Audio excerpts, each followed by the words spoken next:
Dalam setiap langkah ada pelajaran, dalam setiap kisah ada cahaya. Selamat datang di Rimbun Kalbu.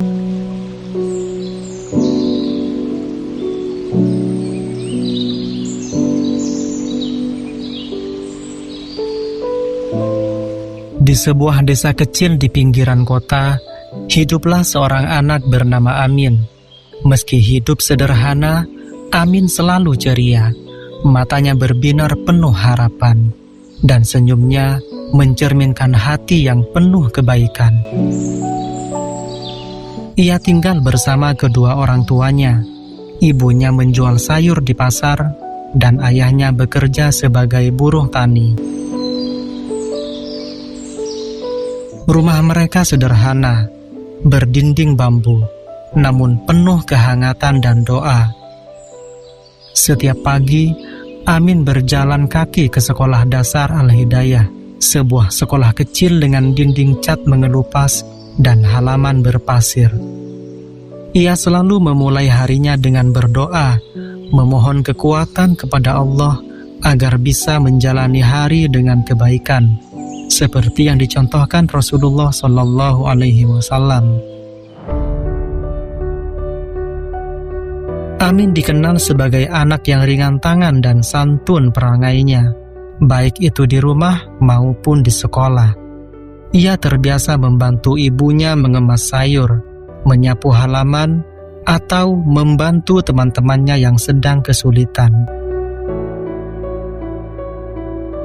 Cita-cita Amin lahir dari sebuah pengalaman yang mengubah hidupnya. 1 tahun yang lalu, ayahnya jatuh sakit karena demam tinggi. Keluarga mereka tidak punya cukup uang untuk berobat ke rumah sakit besar. Tetapi, seorang dokter muda di puskesmas desa merawat ayahnya dengan penuh perhatian. Dokter itu tidak hanya memberikan obat, tetapi juga menghibur ayahnya dengan cerita-cerita ringan, membuatnya merasa lebih kuat. Amin kagum melihat bagaimana dokter itu membawa harapan bagi keluarganya. Sejak saat itu, ia bermimpi menjadi dokter, bukan hanya untuk menyembuhkan tubuh, tetapi juga untuk memberikan kehangatan dan harapan kepada pasien, seperti yang dilakukan dokter itu. Di sekolah, Amin mendengar cerita tentang Ibnu Sina, dokter Islam legendaris yang menulis Al-Qanun fit Tibb, sebuah buku kedokteran yang digunakan selama berabad-abad. Bu Fatimah, guru agamanya, menceritakan bagaimana Ibnu Sina belajar tanpa lelah dan menggunakan ilmunya untuk membantu orang-orang miskin. Kisah ini membuat Amin semakin yakin dengan mimpinya. Sekolah dasar Al-Hidayah adalah tempat yang sederhana. Beberapa kelas memiliki jendela yang rusak, dan buku-buku di perpustakaan sudah mulai usang. Banyak teman Amin berasal dari keluarga yang sama sederhananya. Beberapa mungkin lebih sulit. Di desa, ia juga melihat anak-anak kecil yang sering batuk atau luka kecil di kaki mereka tidak diobati karena keluarga mereka tidak mampu ke puskesmas. Amin menyadari bahwa ia belum bisa menjadi dokter sekarang, tetapi ia percaya bahwa langkah kecil untuk membantu orang lain adalah bagian dari mimpinya. Amin mencari cara agar dapat melakukan sesuatu. Akhirnya, ia mendapat ide untuk membuat kotak kesehatan di sekolah. Kotak ini akan berisi obat-obatan sederhana yang bisa digunakan teman-temannya yang membutuhkan.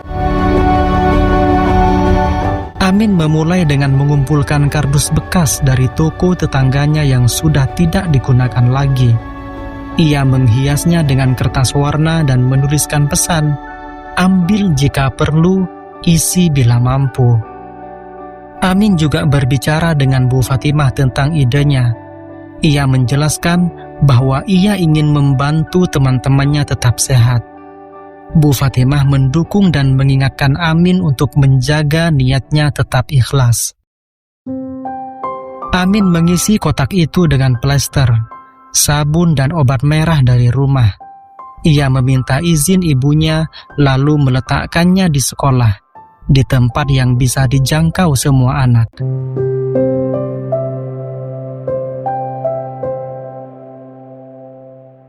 Hari pertama, seorang temannya mengambil plester untuk luka di kakinya. Amin hanya diam dengan senyum mengembang di dalam hati. Namun, menjaga kebaikan itu tidaklah mudah.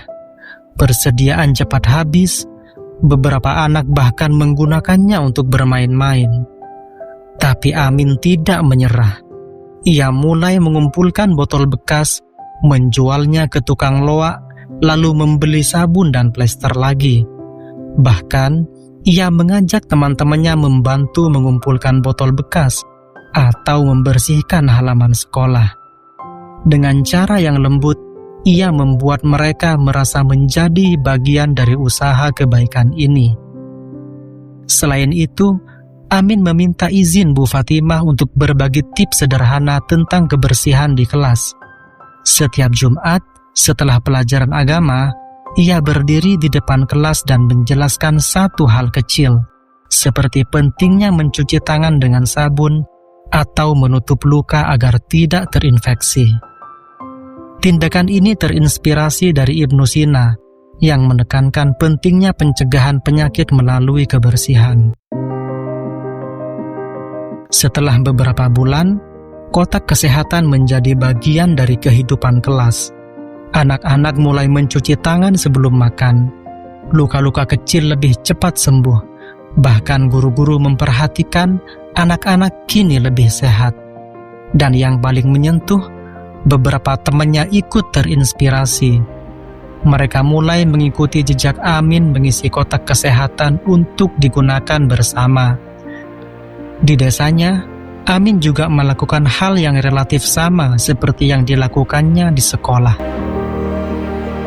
Suatu hari, sekolah mengadakan acara peringatan Maulid Nabi.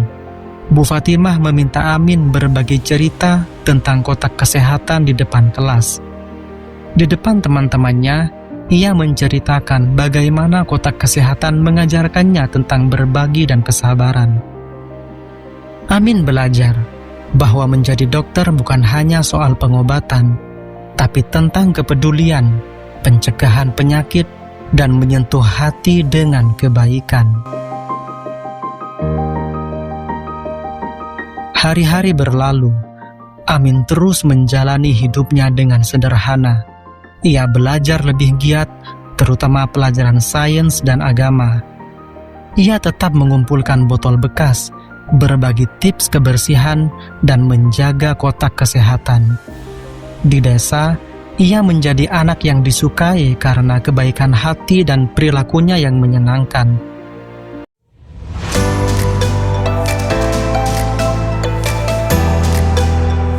Di bawah rindangnya pohon mangga di sekolah kecil itu, seorang anak bernama Amin sedang melangkah menuju mimpinya.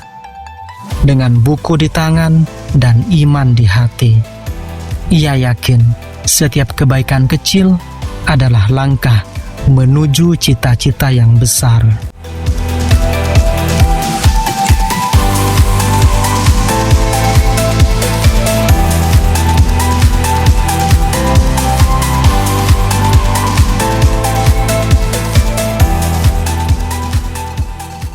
Semoga kisah hari ini menumbuhkan hikmah di hati. Sampai jumpa di cerita berikutnya di Rimbun Kalbu.